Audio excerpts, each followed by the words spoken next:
अगले 4 प्रश्न प्रश्न संख्या 47 से 50 तक दिए गए परिच्छेद पर आधारित हैं। परिच्छेद स्थानीय प्रशासन के बारे में चर्चा करता है, जिसे आप परिच्छेद में पढ़ सकते हैं, जो कि आपके पास है।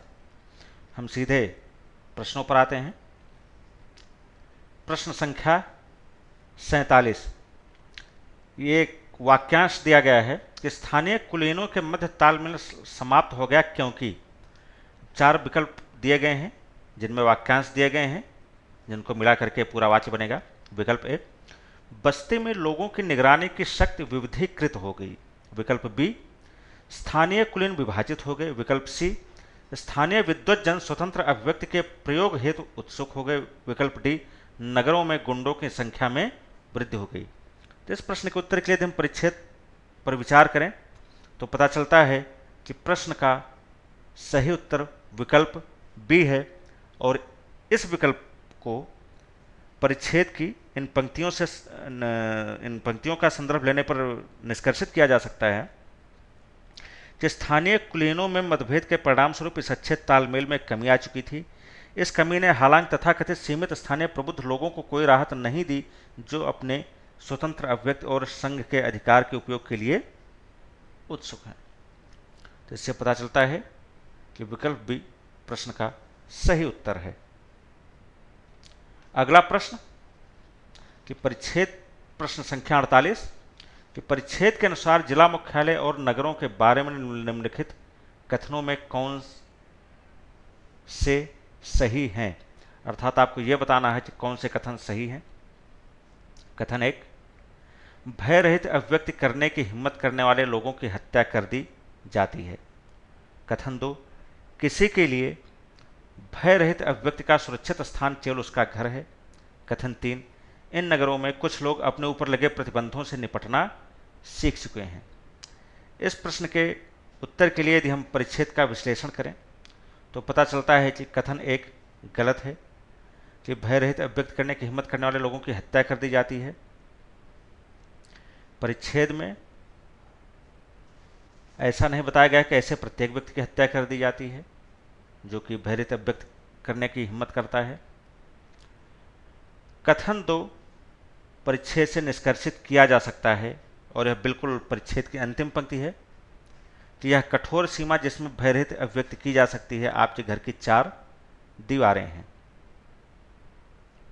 कथन 3 भी परिच्छेद से निष्कर्षित किया जा सकता है। इसके लिए हम कथन की परिच्छेद की इस पंक्ति को संदर्भित कर सकते हैं कि कई लोगों की हत्या इसलिए नहीं होती है क्योंकि जिला नगर में जीवन अच्छे विवेक को अपनाने के लिए शीघ्रता से आपको सामाजिक बनाता है, अर्थात परिस्थितियों से कैसे निपटा जाए या जो भी प्रतिबंध लगे हैं, जो भी आपके साथ स्थितियां हैं उनसे कैसे निपटा जाए, इस चीज़ को सिखाता है शीघ्रता से, और इस चीज़ को सिखाने के लिए आपका समाजीकरण करता है। तो इस प्रकार प्रश्न का सही उत्तर विकल्प सी है, अर्थात कथन 2 और 3 सही हैं। अगला प्रश्न प्रश्न संख्या 49 कि स्वतंत्र अभिव्यक्ति से लेखक का आशय है। यह भी एक वाक्यांश है अपने आप में, और आगे 4 विकल्पों में वाक्यांश दिए गए जिनको मिलाकर के पूरा एक वाक्य बनेगा। विकल्प ए, शिक्षित लोगों की अपने विचारों को अभिव्यक्त करने की स्वतंत्रता। विकल्प बी, समाज के दुष्ट लोगों के विरुद्ध भयरहित अभिव्यक्ति की स्वतंत्रता। विकल्प सी, सार्वजनिक छानबीन की शक्ति और प्राधिकार की स्वतंत्रता। विकल्प डी, किसी को मतों एवं विचारों के अभिव्यक्ति की स्वतंत्रता। तो इस प्रश्न के उत्तर के लिए यदि हम परिच्छेद पर विचार करें पता चलता है कि विकल्प ए गलत है, क्योंकि स्वतंत्र अभिव्यक्ति सिर्फ शिक्षितों के लिए भी नहीं है, बल्कि यह ऐसा अधिकार है जो सभी व्यक्तियों को मिलना चाहिए, जैसे कि परिच्छेद में चर्चा की गई है। विकल्प भी गलत है, क्योंकि विकल्प बी केवल भयरहित या स्वतंत्र अभिव्यक्ति का एक भाग है। विकल्प सी गलत है, क्योंकि परिच्छेद में सार्वजनिक छानबीन की शक्ति और सत्ता के भिन्न संदर्भ के बारे में बात की गई है कि जो लोग जिन्हें आवश्यकता है, जो ज़रूरतमंद है, उनके सहायता करने के लिए कोई तंत्र नहीं, कोई व्यवस्था नहीं है। विकल्प डी इस प्रश्न का सही उत्तर है कि किसी को मतों एवं विचारों के अभिव्यक्ति की स्वतंत्रता। जैसा कि पूरे परिच्छेद में कहा गया है कि स्वतंत्र अभिव्यक्ति प्रतिबंधित हो चुकी है, अतः उसका स्वतंत्र अभिव्यक्ति से आशय कि किसी के भी द्वारा उसके अपने मतों और अपने विचारों को अभिव्यक्त करने की स्वतंत्रता है। तो विकल्प डी प्रश्न का सही उत्तर है। अगला प्रश्न, प्रश्न संख्या 50। निम्नलिखित कथनों पर विचार कीजिए। दो कथन दिए गए हैं और आपको यह बताना है कि दोनों कथनों में से कौन सा कथन सही है, या दोनों कथन सही हैं, या दोनों ही कथन सही नहीं हैं।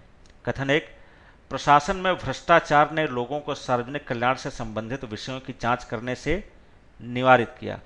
कथन 2, जन सामान्य को सत्ताधारी लोगों से प्रश्न पूछने का अधिकार नहीं है। तो इस प्रश्न के उत्तर के लिए यदि हम परिच्छेद का विश्लेषण करें तो पता चलता है कि दोनों ही निष्कर्ष है, दोनों ही कथन गलत हैं, क्योंकि प्रशासन में भ्रष्टाचार की बात नहीं बल्कि कहा गया है, यदि हम परिच्छेद की इन पंक्तियों को संदर्भित करें, कि कम से कम उत्तर भारत में प्रशासनिक और राजनीतिक जीवन दोनों शक्तिशालियों के संरक्षण के कारण भ्रष्टाचार और अव्यवस्था से ओतप्रोत हैं। नागरिक समाज के किसी भी घटक के पास किसी प्रकार के सार्वजनिक छानबीन के लिए शक्ति या सत्ता की ताकत नहीं है।